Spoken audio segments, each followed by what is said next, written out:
গবাদি পশু জন্মের পর আপনার অনেক ক্ষেত্রে মাটি খায় বাছুরগুলো। তো বাছুর মাটি খাওয়ার কারণ তো অনেক সময় দেখা যাচ্ছে বড় গরুগুলো আছে, গরুগুলো মধ্যে অনেক ধরনের বদ অভ্যাস থাকে। যেমন এক গরু আরেক গরুর প্রসাব খায়। এক গরু দেখা যাচ্ছে বড় গরুগুলো অনেক ক্ষেত্রে আপনার হচ্ছে মাটি খায়। তারপর বড় গরুগুলো অনেক সময় অনেক ধরনের বদ অভ্যাস দেখা যায়। তো এই বদ অভ্যাসগুলোর কারণ কি? তারপর হচ্ছে আপনার জন্মের পর আপনার বাছুরগুলো অনেক ক্ষেত্রে মাটি খায়। তো এই মাটি খাওয়ার কারণটা কি? এই কারণ মাটি খাওয়ার কারণ বা বদ অভ্যাসের কারণগুলো নিয়ে কথা বলবো। ও দ্বিতীয় ধাপে কথা বলবো হচ্ছে যদি এখন তো মাটি খায় বা গরু যদি প্রসাব খায় তাহলে আপনার কি ধরনের চিকিৎসা করবেন? আর যাতে মাটি না খায় বা অথবা এক গরু আরেক গরু প্রসাব না খায় বা গরুর মধ্যে কোনো ধরনের বদ অভ্যাস না থাকে এজন্য আপনার প্রতিকারমূলক ব্যবস্থা কি? যাতে না হয় এজন্য কি ধরনের প্রতিকার মূলক ব্যবস্থা নেবেন? তো এই ৩ ধাপে নিয়ে আজ আমি কথা বলবো। তো ছোট্ট যে বাছুরগুলো আছে এই বাছুরগুলো আপনার মাটি খাওয়ার কারণ হচ্ছে আপনার কয়েকটা আছে। তার মধ্যে উল্লেখযোগ্য যে কারণগুলো সেটা হচ্ছে কৃমি আক্রান্ত। তো অনেক ক্ষেত্রে দেখা যায় যে আমরা গাভীন অবস্থায় গবাদি পশুকে কৃমিমুক্ত করি না। এ কারণে যখন একটা গাভী ৮ মাস, ৭ মাস, ৮ মাসের গা অবস্থায় কৃমির ডোজ আমরা দেব না। সে সময় দেখা যাচ্ছে যে ৭ মাস থেকে বাছুর হওয়া পর্যন্ত এই সময় গাভী যদি কৃমি আক্রান্ত করে, সেই কৃমিটা আপনার বাছুর সেই কৃমি নিয়েই আপনার দুনিয়াতে আসে। আসার পরপর অনেক ক্ষেত্রে মাটি খায়। তো কৃমি একটা বড় কারণ হচ্ছে আপনার মাটি খাওয়ার জন্য। দ্বিতীয় কারণ হচ্ছে ছোট বাছুরগুলো আরকি আয়োডিন বা আপনার আয়রন জাতীয় ভিটামিনের অভাব হলে, আয়োডিন বা আয়রন জাতীয় ভিটামিনের অভাব হলে গবাদি পশু আপনার মাটি খায়। তো আয়োডিন যুক্ত কিছু আপনার বিট লবণ যেমন আমরা খাওয়াই এক্ষেত্রে, বিট লবণ খাওয়াইলে অনেক সময় আম আ মাটি খায় না বা আয়োডিনের ঘাটতিটা পূরণ হয়। তো অনেক ক্ষেত্রে দেখা যায় ফসফরাস জাতীয় ভিটামিন অভাব হলে আপনার ফেরোলিন যেমন ডিএস আছে, আরো কয়েকটা কোম্পানির আছে। তাছাড়া আপনার ক্যালসিয়াম আছে। ক্যালসিয়ামের মধ্যে কিন্তু আপনার ফসফরাস জাতীয় ভিটামিন থাকে। তো এই ভিটামিনের অভাবে কিন্তু আপনার গবাদি পশু মাটি খায়। আপনার মাটি খেলে আপনার বুঝতে পারবেন। দেখা যায় পায়খানা ঘোলা হবে, দুর্গন্ধযুক্ত আপনার পায়খানা হবে। অনেক সময় ২ দিন ৩ দিন পায়খানা হওয়ার পর দেখা যাচ্ছে পায়খানার মধ্যে ব্লাড আসবে। বা ঘোলা একদম পচা পায়খানা করবে। তাহলে বোঝা যাবে মাটি খায়। তাহলে এরকম যদি সমস্যা হয় তাহলে আপনারা ১ম এ গরুটাকে আপনারা খাওয়াবেন। আপনার নাভা ডাইজেস্ট পাউডার পাওয়া যায়। এই পাউডারটা এবং অ্যান্টাসিড প্লাস অথবা সাথে আপনার ব্লড জাতীয় কিছু ওষুধ খাওয়াইতে পারেন। এই ওষুধগুলো খাওয়ালে আপনার গবাদি পশু দেখবেন আপনার যে মাটি খায় তো মাটি খাওয়াটা আপনার ঠিক হবে। তো ২ নম্বরে হচ্ছে আপনার গবাদি পশুকে অবশ্যই কৃমিমুক্ত করবেন। যেহেতু গবাদি পশু কৃমি আক্রান্ত হলে মাটি খায় এজন্য অবশ্যই আপনার কৃমিমুক্ত করতে হবে। কৃমিমুক্ত করলে বাছুরগুলো আপনার মাটি খাবে না।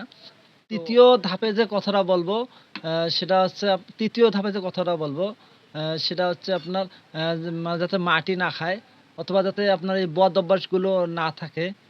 আর হচ্ছে আপনার গবাদি পশু যাতে আপনার এক গরু আরেক গরু প্রসাব না খায়। তো এর জন্য আপনাদের প্রতিকারমূলক ব্যবস্থা বা করণীয়। তো এক্ষেত্রে আপনারা ১ম এ কাজ করবেন আপনার জন্মের পরপর অবশ্যই বাছুরকে আপনার কৃমির ডোজ করবেন। তবে তার আগে সবচেয়ে ভালো হয় আপনার যখন গরুটা গাভীন থাকে, যেহেতু বাছুর গরুগুলো আপনার মাটি বেশি খায়।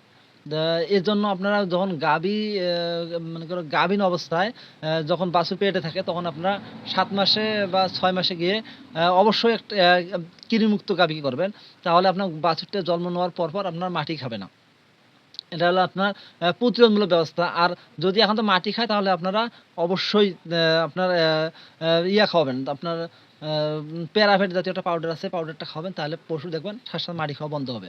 যাই হোক আপনার ১ম আপনার প্রতিরোধমূলক ব্যবস্থা সেটা হচ্ছে আপনার গাভীন অবস্থায় গাভীকে কৃমি ডোজ দিতে হবে। আর যেকোনো গরুকে আপনার ৩ মাস পর অবশ্যই কৃমিমুক্ত করতে হবে। তাহলে আপনার গরুর মধ্যে যে আপনার কৃমি আক্রান্তর ফলে যে আপনার বদ অভ্যাসগুলো হয়, এই বদ অভ্যাসগুলো আপনার থাকবে না। তো এরপর হচ্ছে আপনার প্রতিরোধমূলক যেটা ব্যবস্থা নেবেন সেটা হচ্ছে অনেক ক্ষেত্রে দেখা যায় আয়োডিনের অভাব হলে অথবা ফসফরাস জাতীয় ভিটামিনের অভাব হলে আপনার মাটি খায়। এর জন্য আপনারা অবশ্যই আয়রন জাতীয় সিরাপ যেগুলো আছে মানে ক্যালসিয়ামের মধ্যে কিন্তু আপনার ফসফরাস জাতীয় ভিটামিন থাকে। তো এই একটা গাভীন অবস্থায় ক্যালসিয়াম খাওয়াবেন তাহলে আপনার গাভীরও আপনার ফসফরাস জাতীয় ভিটামিনের অভাব পড়বে না। আপনার বাছুর যে জন্ম নেওয়ার পর ওরও এই ভিটামিনের অভাবটা থাকবে না। এজন্য আপনারা একটা মানসম্মত ক্যালসিয়াম খাওয়াবেন। এর মধ্যে আপনার ফসফরাস জাতীয় যে ভিটামিনটা আছে ভিটামিনটা পাবেন। আর অবশ্যই আপনার রক্ত বর্ধক আপনার আয়রন সিরাপ আছে। এই আয়রন সিরাপ একটা আপনার গাভীন অবস্থায় খাওয়াবেন। অথবা আপনার বাছুর জন্মের পর আপনার আয়রন সিরাপটা খাওয়াইতে পারেন। তাহলে দেখা গেল যে বাছুর আপনার আর মাটি খাবে না। তো আমরা আয়োডিনের চাহিদা পূরণ করার জন্য আপনার বিট লবণ খাওয়াইতে পারেন। তো ছোট গরুগুলো যেগুলোর কারণে মাটি খায়, বড় গরুগুলো সেম একই কারণে মাটি খায়। তারপর এখানে বড় গরু মাটি খাওয়ার ২ টা আপনার কারণ এক্সট্রা আছে। সেটা হচ্ছে এখন বদ অভ্যাস অথবা খাদ্য পরিবর্তন। এটা হলো গবাদি পশু এক্সট্রা আপনার মাটি খায়। বদ অভ্যাস, বদ অভ্যাসে কিন্তু কোনো চিকিৎসা নাই বা বদ অভ্যাসের কোনো কারণ থাকে না বা বদ অভ্যাস প্রতিরোধ করার মতো তেমন কোনো ব্যবস্থা নেই। বদ অভ্যাস তো বদ অভ্যাস। তো এই বদ অভ্যাসের কারণে যদি এই সমস্যাগুলো হয় তাহলে কিন্তু এর সমাধান করাটা খুব মুশকিল। কারণ এটা তো আপনার অভ্যাসগত দোষ। অভ্যাসে তো আর চিকিৎসা হয় না। তো অনেক ক্ষেত্রে দেখা যায় যে বদ অভ্যাসের কারণে যদি মাটি খায়, তো বদ অভ্যাসের কারণে যদি আপনার একগুঁড়ো প্রসাব খায় তাহলে এই সমস্যাটা আপনার সহজেই সমাধান করতে পারবেন না। এটা হলো অভ্যাসগত বা জন্মগত ওর আপনার সমস্যা। তো তা বাদে যদি আপনার এই ভিটামিনগুলোর অভাবে হয় বা কৃমি ডোজের অভাব হয়, তারপর আপনার আয়রনের অভাবে হয়ে থাকে, তাহলে আপনারা আমি যে কথাগুলো বললাম এগুলো যদি আপনি ব্যবস্থা নেন তাহলে আপনার মাটিও খাবে না। আর যদি মাটি খায় তাহলে আপনার এই যে চিকিৎসাগুলো এই চিকিৎসাগুলো করবেন তাহলে ঠিক হবে। আর অভ্যাসগত যদি হয় তাহলে এটা আপনার সহজেই ভালো হবে না। তো যাই